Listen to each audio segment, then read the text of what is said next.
20th century and contemporary women who follow in their footsteps. The series premiered in 2020 on PBS's American Masters, and this episode is narrated by acclaimed actress Juliana Margulis, and the voice of Zitkala-Sa is Julianne Davis. She is a Yankton Sioux actress. The short film we're going to watch first here is made possible in part by the South Dakota Humanities Council, which is an affiliate of the National Endowment for the Humanities. The Humanities Council is hosting their annual Festival of Books online throughout the entire month of October. That's due to COVID, but I personally have enjoyed spreading it out and having all of October to be part of these great events. We encourage you to find more about them on Facebook. You can look them up online at sdbookfestival.com. And we would like to acknowledge first and foremost that this festival comes to you from ground which is Lakota, Dakota, and Nakota homeland. And we honor and appreciate the indigenous people who have the longest relationship to this place. Now, Zitkala-Sa, also known as Gertrude Simmons Bonin, was born in 1876 on the Yankton Sioux Reservation in South Dakota. Like many thousands of other young Native Americans, she was sent to boarding school, an experience that impacted the rest of her life. She was a musician, she became an activist, and her work was influential to the passage of the Indian Citizenship Act of 1924, which granted US citizenship to American Indians. We're going to introduce our panelists in just a moment, but first we're all going to enjoy this Unladylike 2020 film, Zitkala-Sa.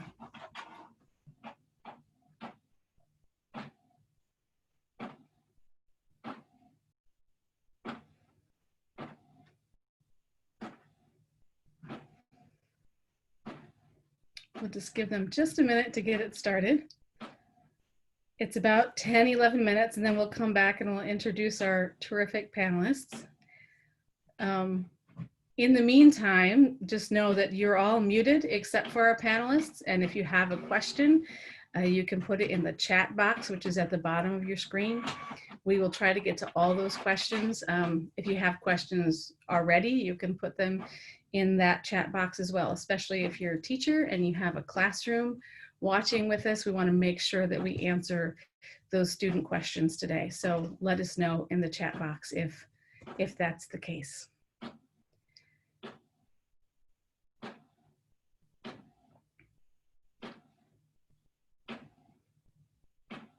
I think what I will do here, since I'm not seeing.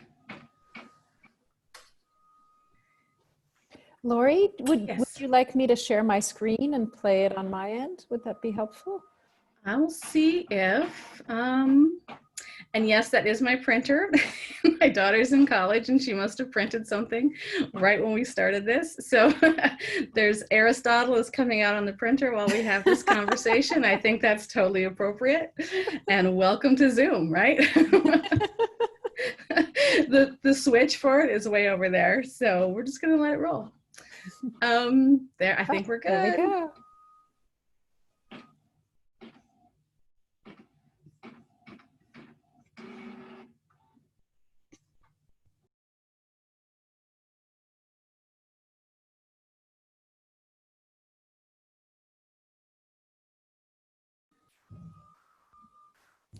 Fritz, do you mind checking the audio?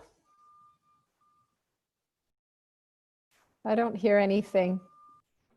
We'll go back and start it from the beginning as soon as we get the audio fixed.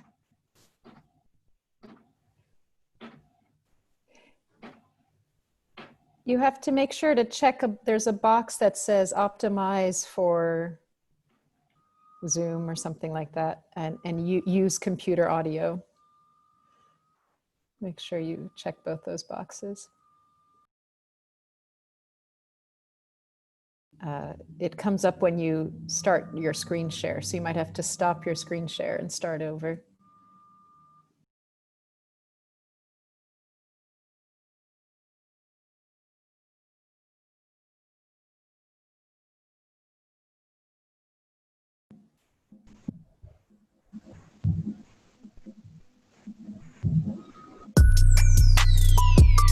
Zitkala-Sa is known for being the first Native person to write an opera. She was a prolific writer and very involved in getting Native people citizenship. They say I don't act right. It's unladylike how I wanna live my life. 1900 Washington, D.C. 24-year-old Zitkala-Sa, also known as Gertrude Simmons Bonin, performed at the White House for President William McKinley. She was trained at the New England Conservatory of Music, and so she had a lot of choices that a lot of Native women at that time didn't have. She was musically gifted. People were fascinated with her because she was a performer, because she was articulate. I seem to be in a spiritual unrest. I hate this eternal tug of war between being wild or becoming civilized. I am what I am. I owe no apologies to God or men. Gertrude Simmons Bonin was born in 1876 on the Yankton Reservation in South Dakota to the Ihangtawan Nation. She later renamed herself Zitkala-Sa, meaning red bird in the Lakota language. I don't think anything is known about her father except that he was a non-Indian. But her mother raised her up as an Indian girl, and she saw herself as an Indian. I was a wild little girl with a pair of soft moccasins on my feet, as free as the wind that blew my hair, and no less spirited than a bounding deer. The Yankton Sioux made a treaty with the United States in the mid-1850s. They made peace early on, and they were not caught up in the major conflicts that the other Sioux tribes had with the United States. There were 60 million American Indians in 1491. In the census in 1910, there were 200,000. A lot of that population loss is due to diseases, measles, smallpox, and so forth. For the colonizers who were greedy for Indian lands, there were two ways to get it. Either by killing people or by making them non-Indians. In 1884, at age 8, like tens of thousands of other American Indian children, Zitkala-Sa left the reservation to attend a boarding school run by missionaries in Indiana. The boarding school system was an institutional way of trying to erase tribal identity. You had children from all these different tribes thrown in together, made to wear uniforms, lose their individual identities, forbidden to speak their native languages, forced to become Christians. Like a slender tree, I had been uprooted from my mother, nature, and God. I was shorn of my branches. Now a cold, bare pole, I seemed to be planted in a strange earth, trembling with fear and distrust. Often I wept in secret. I was taken when I was young to this very strange place called boarding school. The idea was they would take us from our parents and break down culture and history and language and tradition. My name is LaDonna Brave Bull Allard. My real name is Tamakawa-Shtewi, which means her good earth woman. I am a historian and genealogist for the Standing Rock Sioux tribe, and I stand up for my people. Nobody knows who we are in our own country, in our own land. We became invisible in America. So for 35 years, I've compiled the history of my people. I've been trying to heal my people through language and culture and tradition and spirituality. In 1897, Zitkala-Sa became a teacher at the Carlisle Indian School in Pennsylvania, one of the first federally funded boarding schools for American Indian youth, founded by military officer Richard Henry Pratt. The idea that Richard Pratt had was to kill the Indian to save the man. The way you look, the way you dress, the way you think, the way you talk, the way you pray, they had to cut that out, save the soul inside. It's tragic, really. Native people weren't even viewed as human beings at this time. After disagreements with Pratt, Zitkala-Sa left her job at Carlisle, and in 1900 published several exposés about the trauma of the boarding school experience in the Atlantic Monthly. Gazing upon the Indian girls and boys bending over their books, the white visitors walked out of the schoolhouse well satisfied. They were educating the children of the red man. But few have paused to question whether real life or long-lasting death lies beneath this semblance of civilization. The stories are published, and the criticisms are that she bites the hands that fed her. That she's criticizing the boarding school education, which educated her to write the stories. In 1901, Zitkala-Sa also published a book of short stories based on the Sioux oral tradition.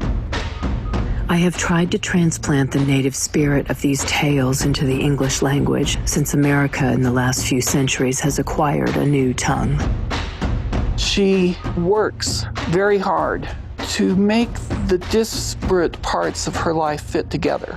But she also sees herself as being a preserver of those stories. In 1902, Zitkala-Sa married Raymond Bonin, another boarding school survivor from her tribe. They lived for 14 years among the Ute Nation on the Uinta and Ouray Reservation in Utah, raising their son and working for the Bureau of Indian Affairs. There, in 1913, Zitkala-Sa wrote the first American Indian opera in collaboration with white composer William Hanson.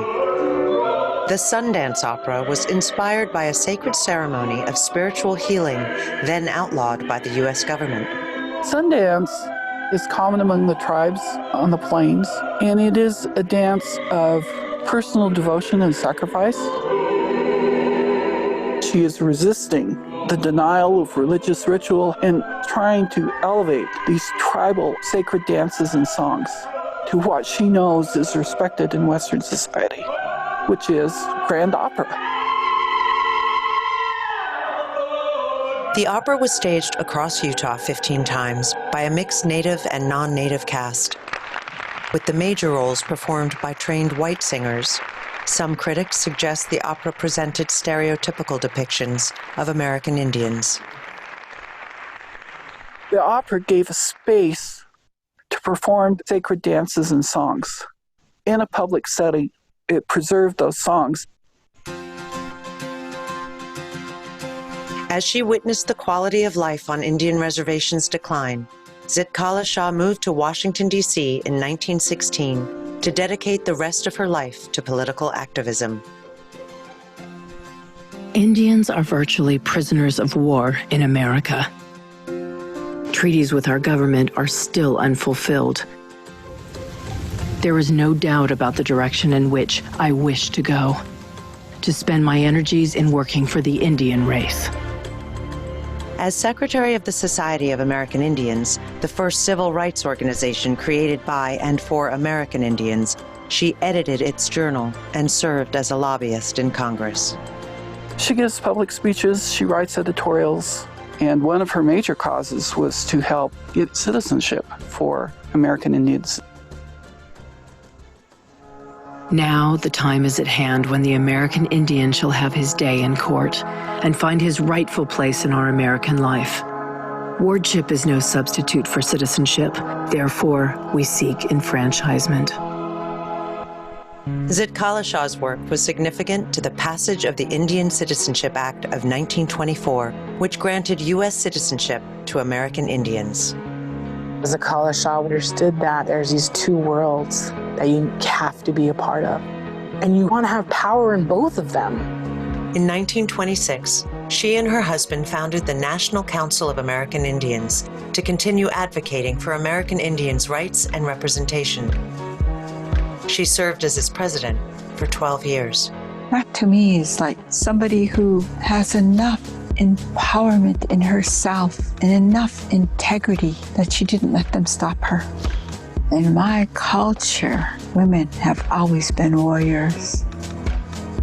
In 2014, they called me and said, LaDonna, there's a pipeline being proposed. You got to look at the map. You're the closest landowner. And I thought, how dare they? I buried my son on that hill. And I said, no. So we started Sacred Stone Camp and asked people to come stand with me. People from the whole world came in a nonviolent resistance. She would have stood with us, and she probably would have been one of the musicians playing. Zitkala-Sa died in 1938, 3 months before the New York premiere of the Sundance Opera. Because of her husband's military service in World War I, she was buried at Arlington Cemetery. She firmly believed that the answer to Indian issues lay in Indian people themselves. Indians are still fighting for their rights. The theft of Indian land, missing and murdered Indigenous women, voters' rights, and that's why her voice is important. The American Indian must have a voice. Let us teach our children to be proud of their Indian blood. Let us stand up straight and continue claiming our human rights.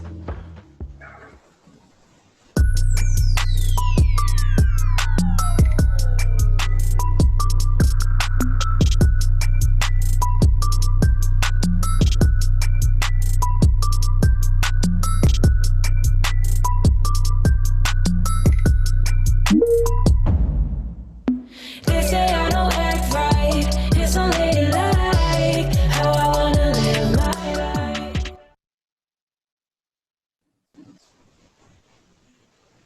All right, I believe a few more people joined us while the film was playing. So can everybody hear me now? If you can't, wave or put something in the chat. I'm Lori Walsh with South Dakota Public Broadcasting. We have a great panel of experts here to talk about Unladylike 2020 and Zitkala-Sa, the film that you just saw. Some housekeeping really quickly. You are all muted except for our panelists. So if you have a question, we do encourage questions, especially from those classrooms, which we've been told have been joining us. Add your question in the chat room. We will make sure that we get your questions answered today. I'm going to introduce our guests here in just a moment. Unladylike 2020, in case you didn't know, is part of this 26 film series and a 1-hour documentary. And the group assembled a highly experienced, diverse, female-led media team with decades of experience creating award-winning nonfiction and history content for public media, commercial television, and digital platforms. Our panelists today, we have Charlotte Mangin. She's an award-winning documentary filmmaker who started her career on the production staff of National Geographic Television and Film, reporting from the jungles of the Amazon to the Himalayan mountains. As a story producer for PBS's award-winning international affairs series Wide Angle, she won an International Documentary Award for her film about women's rights in Morocco.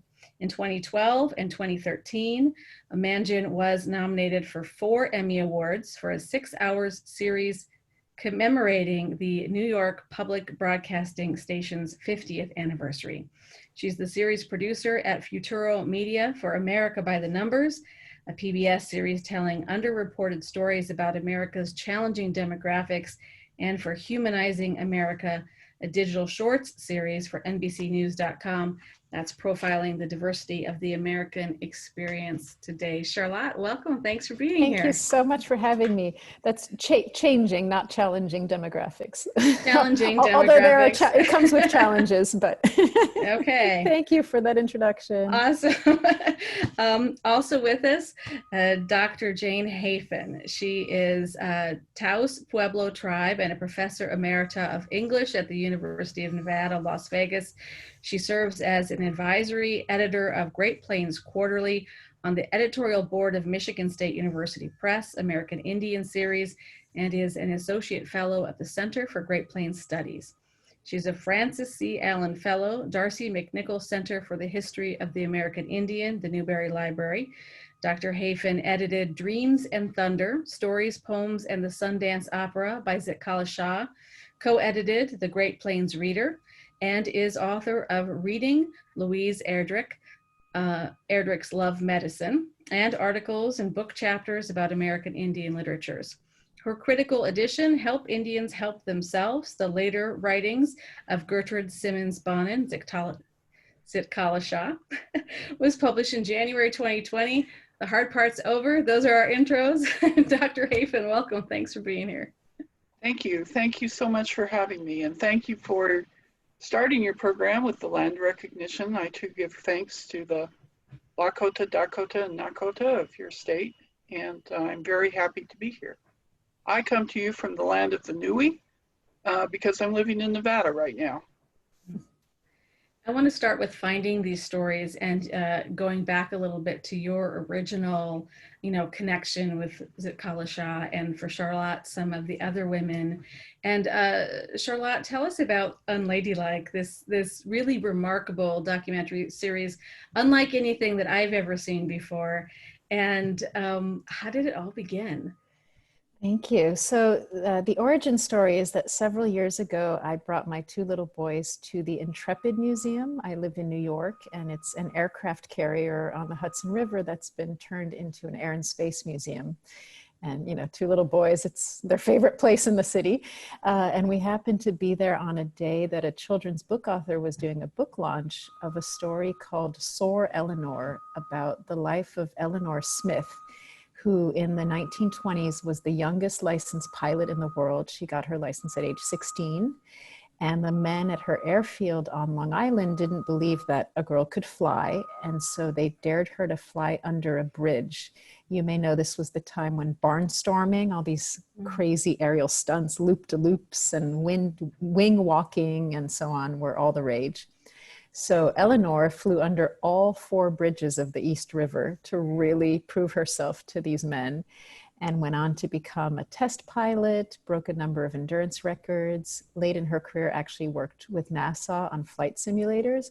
And I was just blown away by this story, so inspired and also really frustrated. Why have I never heard of Eleanor Smith? I thought there was only Amelia Earhart, right? So I started to do research into women in aviation, and that led me to women in other professional fields, and it just grew and grew into this treasure trove of life stories. And when I realized that the centennial of women's suffrage was coming up in 2020, I thought, perfect timing. People will be interested to know how far we've come in the past 100 years, what remains to be done to reach gender equity. And so we decided to time it for this centennial year. And PBS American Masters, as you heard from my bio, I've worked with PBS for much of my career.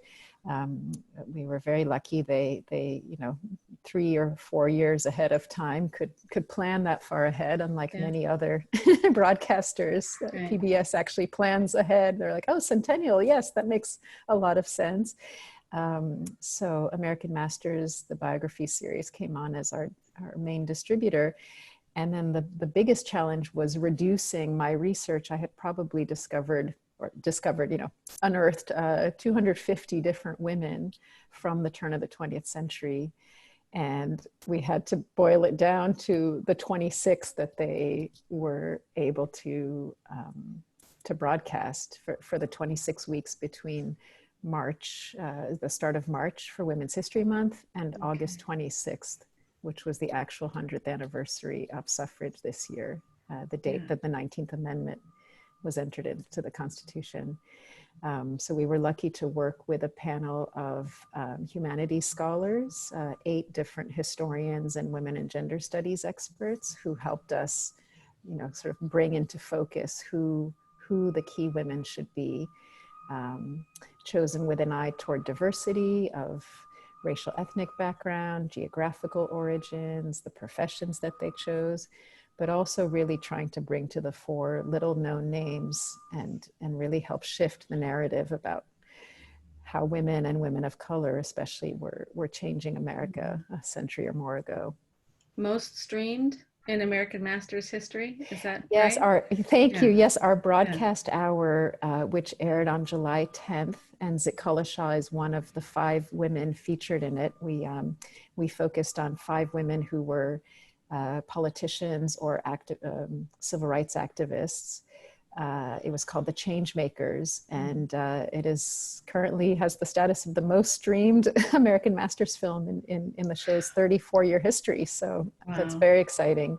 And you can still watch it if you're a member of PBS Passport. So it is behind a firewall now. I want to talk more about why you think that resonates so much in just a minute, but Dr. Hafen, I want to bring you into the conversation as well and ask kind of the same question, which is your early experiences as a scholar with Zitkala-Sa, and some of like the first time you saw her writings, or where you found archives. Tell me a little bit about that history for you. Well, I did my undergraduate and my master's degree at Brigham Young University, and that is where the archive of her papers are. And I was a music major, actually, as an undergraduate, and that's where I first encountered the Sundance Opera in its manuscript form. And I just kind of put it in the back of my mind that I would be interested in that. So when I went to the Newberry Library, that's when I first started my research about her, and that's what took me back to Utah. And there were boxes and boxes of unsorted manuscripts. The president of Brigham Young University from about 1950 to 1973 was Ernest L. Wilkinson, and he was a Washington, D.C. lawyer who had a relationship with Gertrude's husband, Raymond. And both Raymond and Gertrude died intestate without wills, but there was a lot of money involved because of the Land Claims Commission, and that's where Wilkinson got involved. And I think he wanted to make sure that he had all the documentary evidence that he needed. So he just kept all these papers, and nobody really paid a lot of attention to them. And I was fortunate enough after my Newberry Fellowship to go back and find unpublished stories that she had written. And I used the libretto of the Sundance Opera for my first book, Dreams and Thunder. Stories, which is still available on Amazon, because I'm ordering one.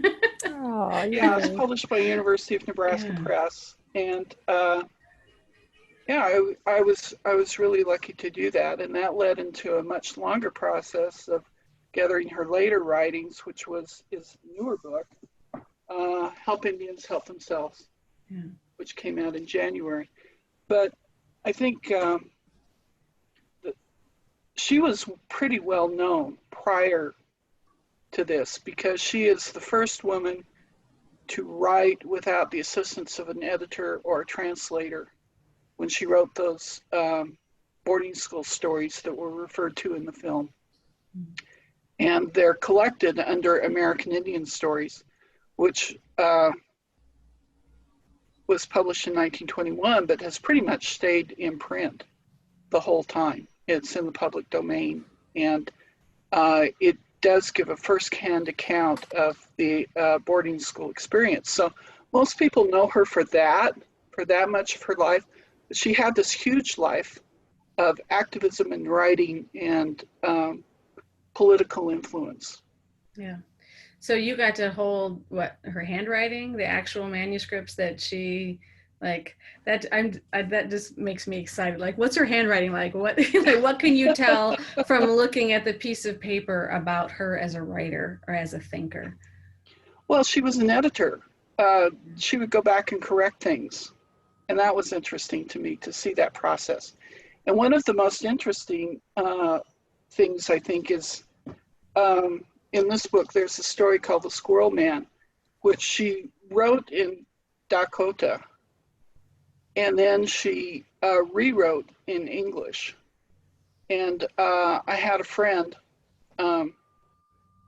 make a more literal translation, so you could see the process that she did as she transformed from Dakota writing to English, and how she shaped the literary aspects of it. So interesting. That was pretty exciting.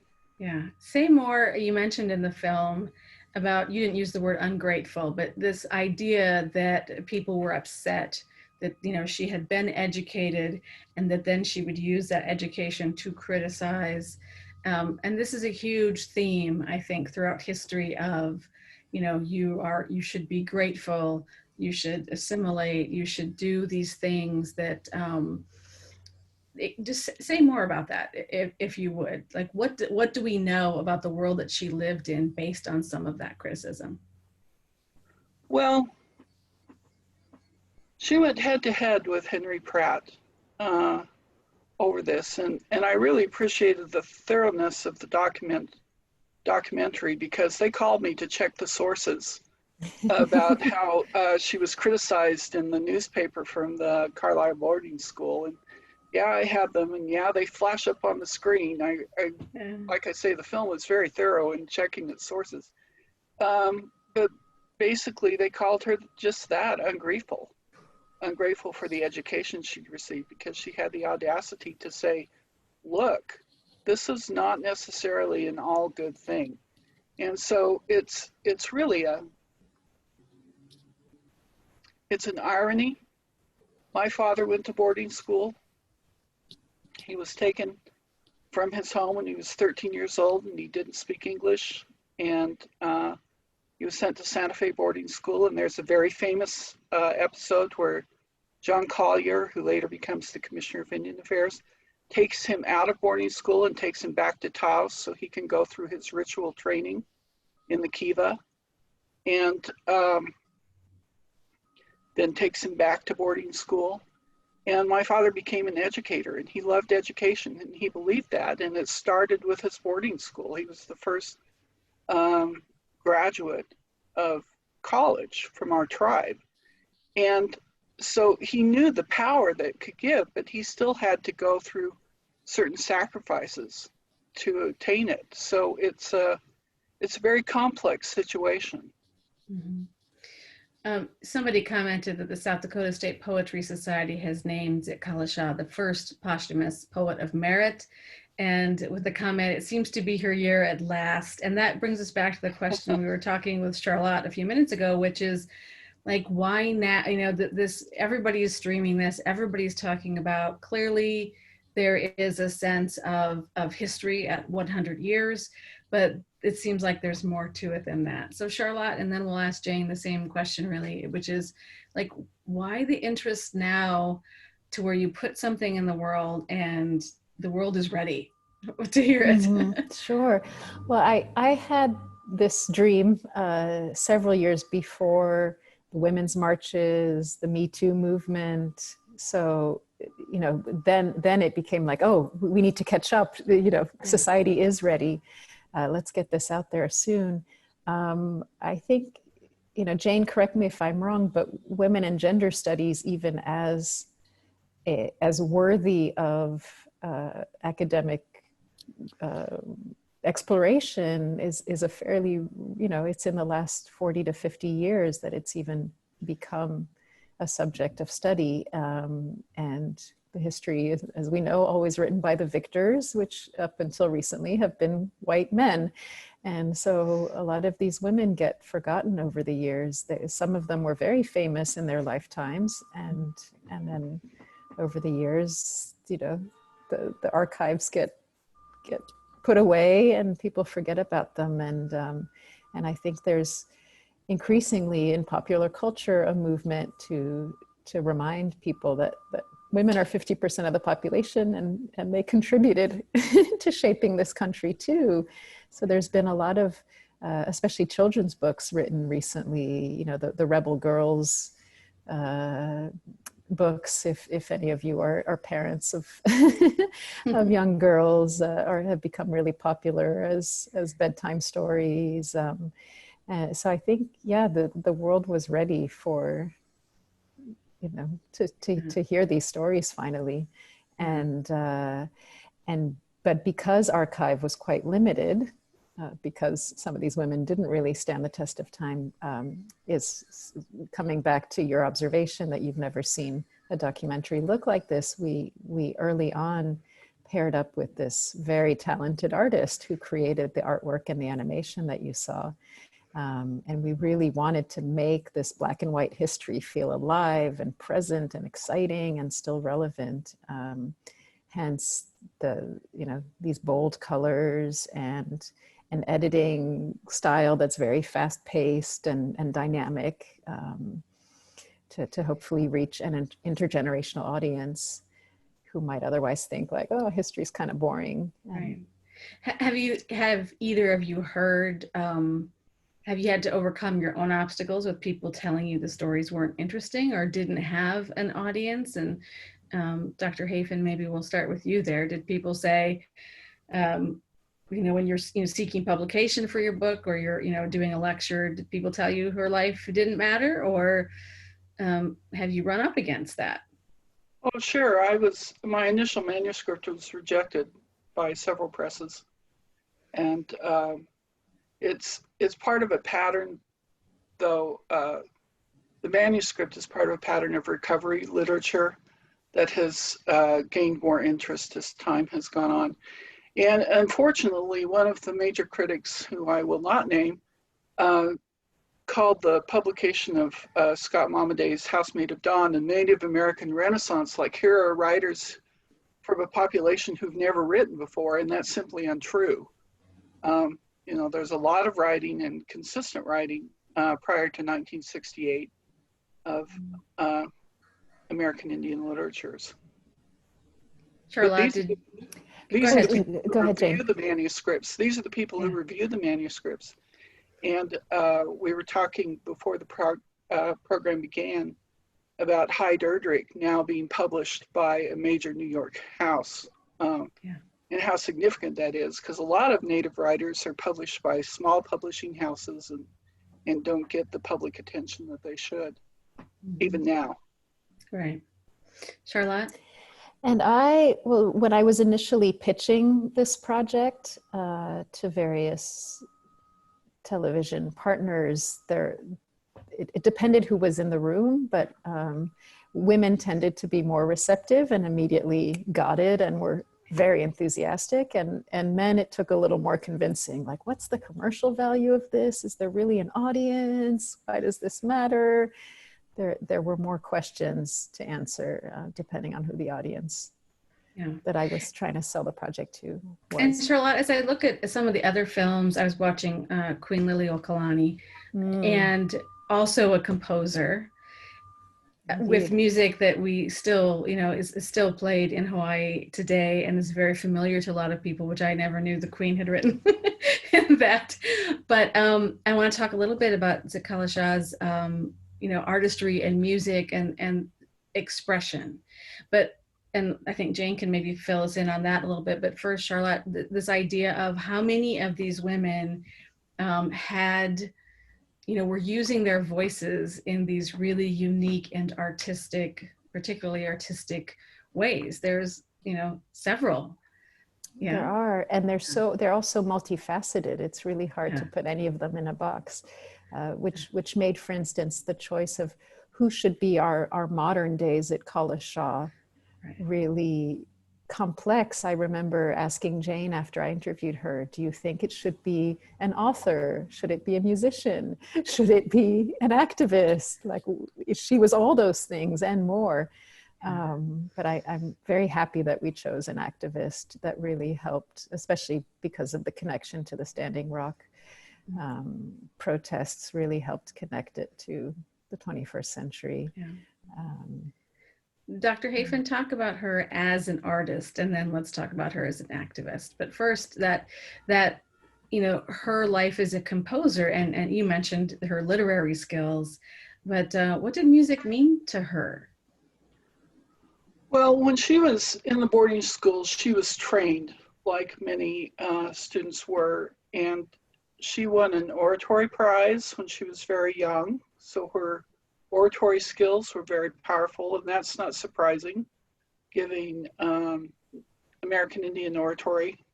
There are books about that, about the great speeches by even 19th century American Indians. And so she was trained that way. She was also trained musically, and I think that that's a very complex question, because I would not say that music is a universal language like some people do, because I think there are cultural components, but it does not require language in the same way that literary arts do.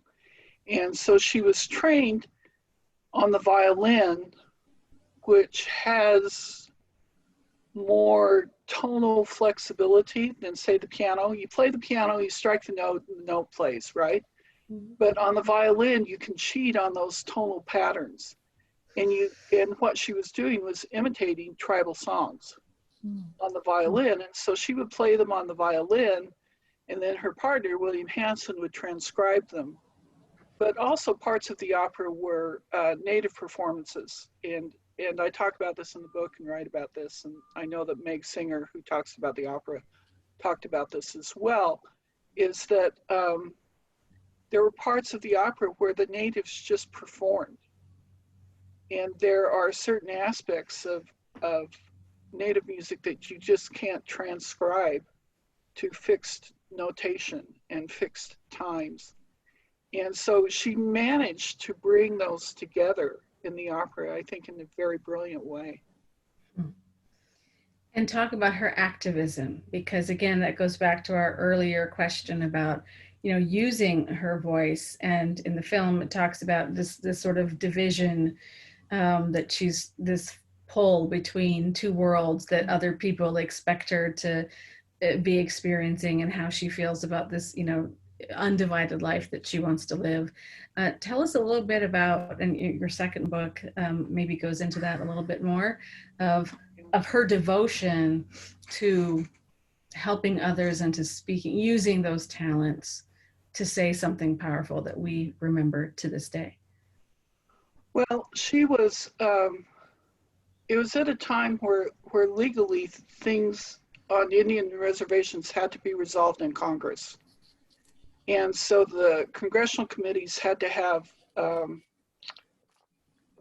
people who had issues that needed to be resolved come and testify before Congress. And some of those people were native speakers. And so when it came to people from the Dakotas who came and they needed something, one of my favorite documents that I found was from a guy who was involved in the murder of Sitting Bull. And he said, the government promised us X number of dollars if we participated, and you've never paid me. And it's an affidavit, and it's signed with an X by the guy who wrote it. So he wanted Gertrude and her husband to go ask for the money from Congress. And those are the kind of minutiae that she was involved with.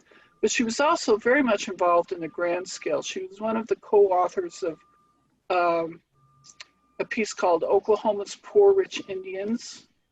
And a more recent history book has been written about that period called Killers of the Flower Moon, which is now a movie that's being made by Scorsese, about grift on the Osage Reservation, where women were being cheated out of their land and their oil rights. And so, you know, she was involved in that. And then that leads to an investigation in 1828 called the Merriam Report, which leads to an overhaul of Indian affairs. And so there's a whole stretch of documentation of how she's involved in investigation and looking at the treatment of American Indians by the United States government, and calling for reform and calling for reform and calling for reform, and seeing how that happens. And it does finally happen to some degree in 1834 with the Wheeler-Howard Act, or what is called now the Indian New Deal. I want to talk, and I just want to remind folks who are here with us that you can put your questions for our panelists in the chat, and we'll make sure that we get to those. If you are a teacher with a classroom, make sure you tell us that, so we can know we're answering a question from a student, and we will get to those questions in our remaining minutes. But I want to talk a little bit, if you're willing, about some of the inspiration and lessons. And when we, you know, so often, Charlotte, when we look back at history, we become these people become models, and nobody lives a perfect, pure life that, you know, we want to copy every single thing that they do. But I think so many young people who watch the documentaries are inspired by these women. And you were inspired too. Tell us a little bit about that, about through the months of doing this work, as difficult as it was, and as I'm sure high pressure deadlines and things surely went wrong at some point in the production schedule. Like, what kept you going, and how did these women's lives continually work upon you personally? And then we'll ask Dr. Hafen the same thing, just spending this time getting to know this person at this deep level. You know, how does that change, you know, how you kind of go throughout your day? So Charlotte, you first. Absolutely. I remain haunted by all of them in a good way. I'm someone who actually grew up very insecure, had very low self-esteem, and it took, you know, up until my 40s now and many years of therapy to come into my own. And my brother used to call me Miss Sorry, because I used to walk into a room and immediately apologize for my existence, essentially, you know, sorry I'm late, sorry I did this wrong, sorry. And so seeing what these women overcame to do the accomplishments they did, you know, some of them climbed mountains in petticoats, some of them, you know, flew airplanes under bridges. I mean, it does help you get through your day and think like, wow, if they could do that, I can do anything. And there's no excuse for me not to give it my all. And of course, this concept of unladylike was originally inspired by one of the women who famously in front of Congress at one point was testifying and was not really complying with what the all-male panel was expecting of her. And they said, we're trying to treat you like a lady, but you won't comply. And she responded, I don't want to be treated as a lady. I want to be treated as a human being. You know, so when you think of, you know, 100 years ago, again, women were just earning the right to vote. Some didn't even have citizenship, like Zitkala-Sa. Had just earned the right to get a divorce or custody of their children, had almost no financial independence, very limited access to education, higher education, especially professional fields were quite restricted. And yet, look at what they did, you know, and often the first in their fields because they just decided to refuse the status quo and not conform and go for it, refusing to take no for an answer. And so, yes, it inspires me every day, and it just makes me want to give back more and more of myself and my talents to help other women and reach their dreams. Yeah. Dr. Jane Hafen, same question. Just when you're that deep into somebody's life and you're spending that much time writing about her and reading her work and really thinking about her, you get to know her at a level that maybe even some of the people who lived alongside her didn't know her, because you have the wisdom of you know, the perspective. How has she influenced your life? I hope I don't take too long. There's two parts to answer that question. One is where I was giving a talk about her to the Associated University Women chapter once, and I was there in my professional academic suit. You know, I wasn't wearing regalia, but I was wearing academic regalia and trying to explain the importance of her work to these women who had never heard of her before, and the crucial knowledge that people need of American Indians in the United States and the United States history, and how she fits into all of that. And I thought to myself, oh my gosh, this is what she used to do.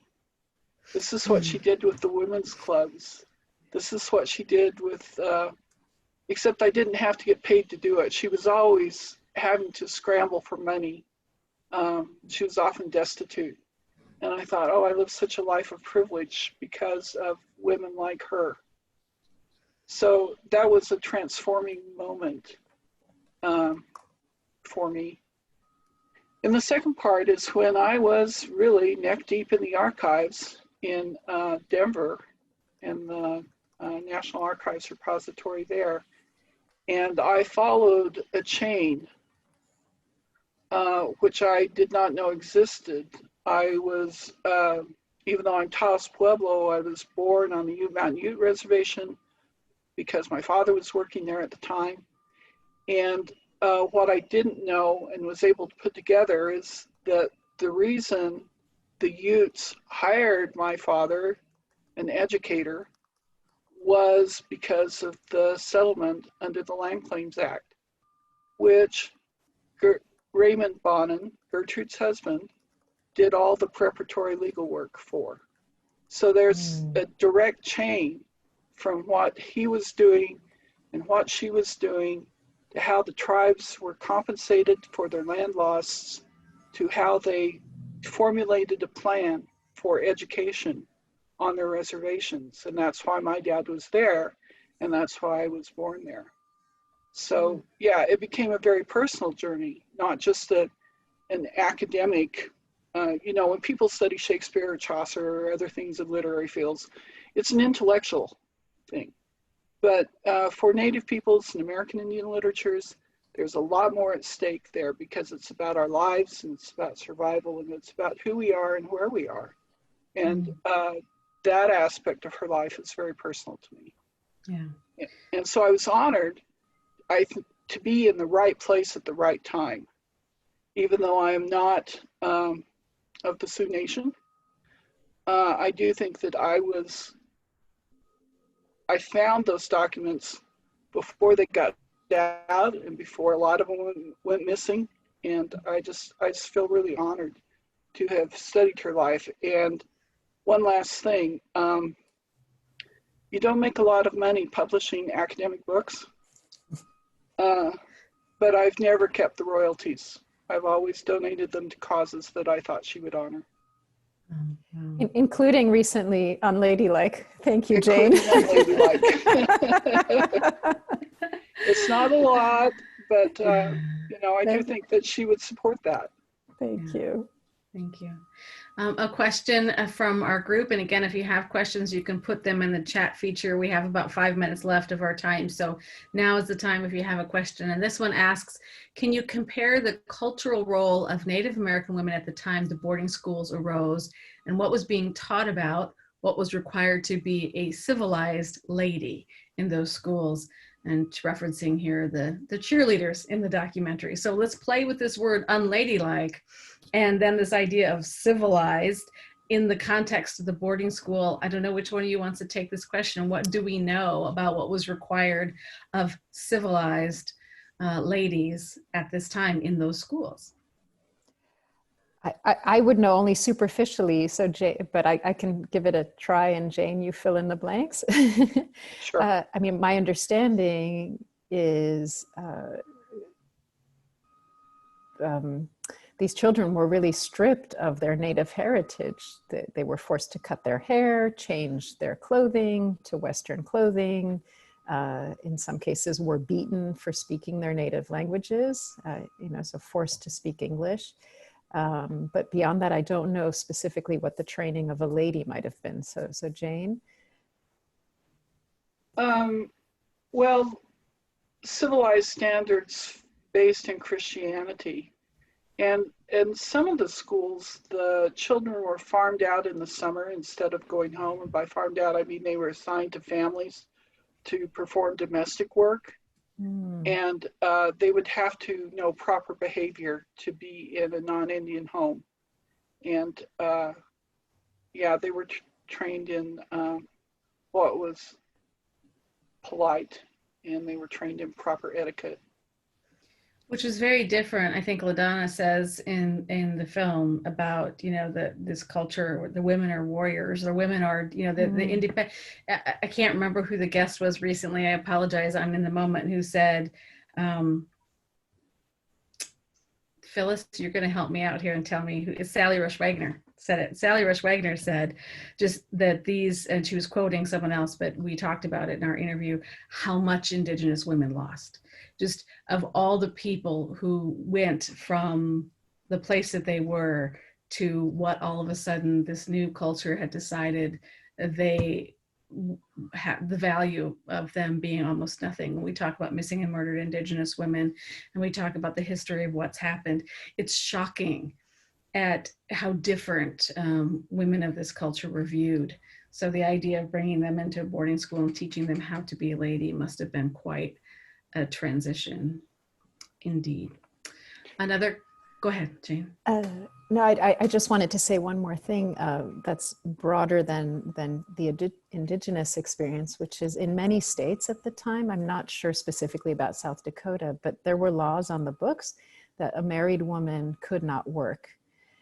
You know, she was expected to be home and take care of her husband and her children, family's needs. And so many of the women, Zitkala-Sa is an exception, but many of the women actually that we feature in this first edition of Unladylike are unmarried. Some of them, the historians question whether maybe they might have been lesbian, but it's hard to retroactively know for sure because that was illegal, and you know, they would have never openly embraced that identity at the time, or even used the same language that we do today. But many of them chose not to marry because that would have really meant the death of their professional careers.